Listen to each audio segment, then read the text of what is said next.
de mandarlo.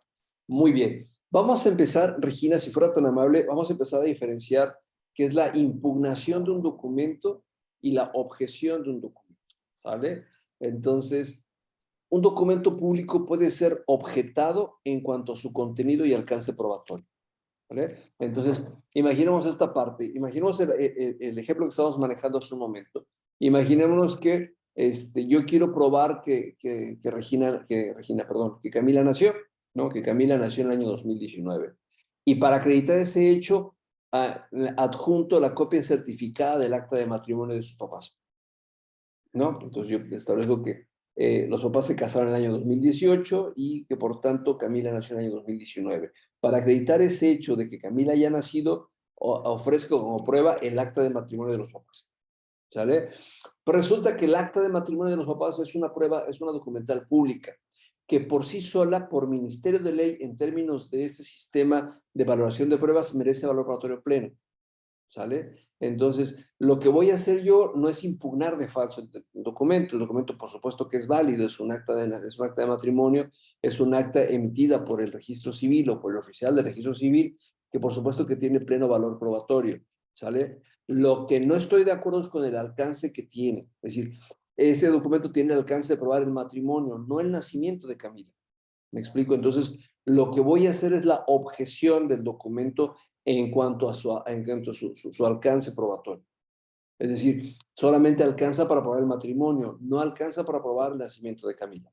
¿Sí me explico? Entonces, es muy importante hacer la diferencia entre la objeción y la impugnación, ¿sale? Entonces, la objeción es en cuanto a su alcance, ¿sí? Y a lo mejor en su valor probatorio. En este caso, el documento público nada más sería en cuanto a su alcance, ¿vale? Porque el contenido y el valor probatorio lo establece la ley, es decir, evidentemente el contenido, pues nada más se establece que se acredita el matrimonio y por supuesto que el valor probatorio es valor probatorio pleno por Ministerio de Ley, ¿no? Entonces, pero lo que sí no estoy de acuerdo es el alcance que se pretende dar. Es decir, con ese documento que es un acta de matrimonio se pretende acreditar el nacimiento, por lo tanto, voy a objetar los documentos. Los documentos se objetan en cuanto a su alcance y valor probatorio. Eso es la objeción de los documentos. Cosa muy diferente es a la que se refiere este artículo 376, que es la impugnación de falsedad. Dice este artículo, que parece un trabalenguas. La impugnación de falsedad de un documento puede hacerse desde la contestación de la demanda hasta 6 días antes de la celebración de audiencia de pruebas y alegatos. La parte que redarguye de falso un documento debe indicar específicamente los motivos y las pruebas. Cuando se impugna la autenticidad de un documento privado o público sin matriz, deben señalarse los documentos indubitables para el cotejo y promover las pruebas periciales correspondientes. Sin estos requisitos, se tiene por no redarguido o impugnado el instrumento. Bien, entonces aquí hay dos diferentes aspectos, ¿sale? Primero, es que si se está impugnando de falsedad un documento privado o un documento público sin matriz, ¿qué es esto de los documentos públicos sin matriz? ¿A qué se refiere esto? O contrario sensu, se pueden redarguir documentos privados o públicos sin matriz y redarguir de falsos documentos públicos con matriz.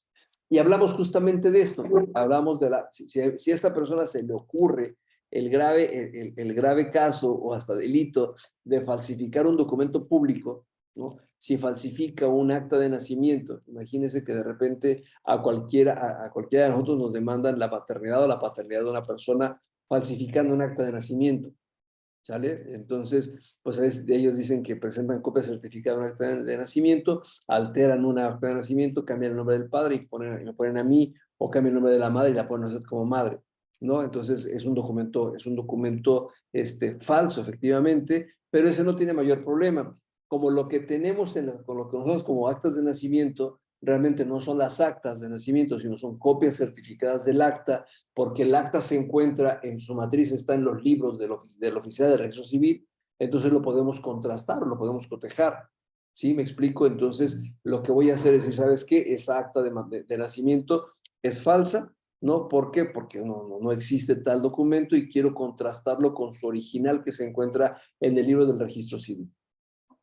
Entonces pido copia auténtica o copia certificada del libro o del acta que está en el libro para que se contraste con la que presentó, ¿vale? Entonces no hay mayor problema. las actas del registro civil, las escrituras públicas, evidentemente el notario guarda, el notario en sus libros guarda el acta original, no por si se altera el instrumento que es, básicamente es la copia certificada también del testimonio, o el primer testimonio, o el segundo testimonio, etcétera, cualquiera que sea lo que conocemos como las actas, o lo que conocemos como escritura pública, no es la escritura pública, es el primer testimonio o copia certificada del primer testimonio, porque el original se encuentra en el libro del notario. ¿Sale? Entonces lo que voy a pedir es que mande la copia fiel, la copia exacta de su libro, ¿no? Debidamente certificado, para ver qué es lo que dice eso. Entonces, cuando impugnamos un documento que es un documento público con matriz, no tenemos problema. ¿Sale? Entonces, no hay mayor problema, pedimos que se contraste con su original. Entonces, hasta ahí vamos bien. El problema, y acá hace referencia este artículo 376 del Código de Procedimientos Civiles vigente en el Estado, es justamente cuando se está impugnando de falso un documento privado o un documento público que no tiene matriz, ¿no? Imaginemos un oficio que giró un presidente municipal, o imaginemos un oficio que se emitió por algún funcionario, de que efectivamente es documento público, pero que no tiene una matriz, no tiene con quién contrastarlo. Entonces sí tengo que señalar con qué documentos. Si yo veo que, por ejemplo, si yo estoy demandando para que Regina me pague una cantidad de dinero, y cuando contesta Regina, yo pagué, aquí está el recibo, y aquí me está escribiendo el recibo donde está la firma del licenciado, entonces yo sé que no lo recibí, yo sé que esa firma es falsa, entonces en ese momento yo señalo que la firma es falsa y pido que se contraste con otros documentos privados que son indubitables. A lo mejor un acta que yo celebre ante un juez, o un acta que yo celebre ante un notario, donde no quede duda que esa es mi firma, ¿no? Para que justamente con esa firma que es indubitable, a eso se refiere con indubitable, ¿no? Con una firma que no haya duda de que es de él. Cuando son firmas indubitables, justamente cuando se celebra ante un fedatario público. Entonces, si yo firmé algo ante el notario público, si yo firmé algo ante el juez, si yo firmé algo ante el secretario de acuerdos, etcétera, entonces esas son firmas indubitables. Y yo pido que la firma que se está exhibiendo se contraste con esas firmas que son indubitables, para ver si es del mismo puño del que salió, no, la misma letra o el mismo puño del que salió. Entonces, así es como tiene que hacerse la impugnación de falsedad. Reitero, lo que se va a impugnar evidentemente es el contenido, o a lo mejor el continente. Quizá la firma sí es mía, pero el documento fue tachado, fue tildado, fue alterado, fue modificado. A lo mejor no quiero que se vea la firma, porque la firma efectivamente sí es la mía, pero a lo mejor cambiaron el documento, alteraron el contenido. Entonces, lo que voy a impugnar justamente de falso es el documento, y lo que quiero es simplemente que se haga una prueba pericial, no en grafoscopía, no en la firma, sino en documentoscopía, que vean cómo se alteró el documento en sí. ¿Sale? No sé si tenga alguna pregunta, Regina, alguna duda o algo que hasta ahorita me ha quedado claro. No, maestro, ninguno. Me parece muy bien. Entonces, si le parece bien, vamos a hacer una pequeña pausa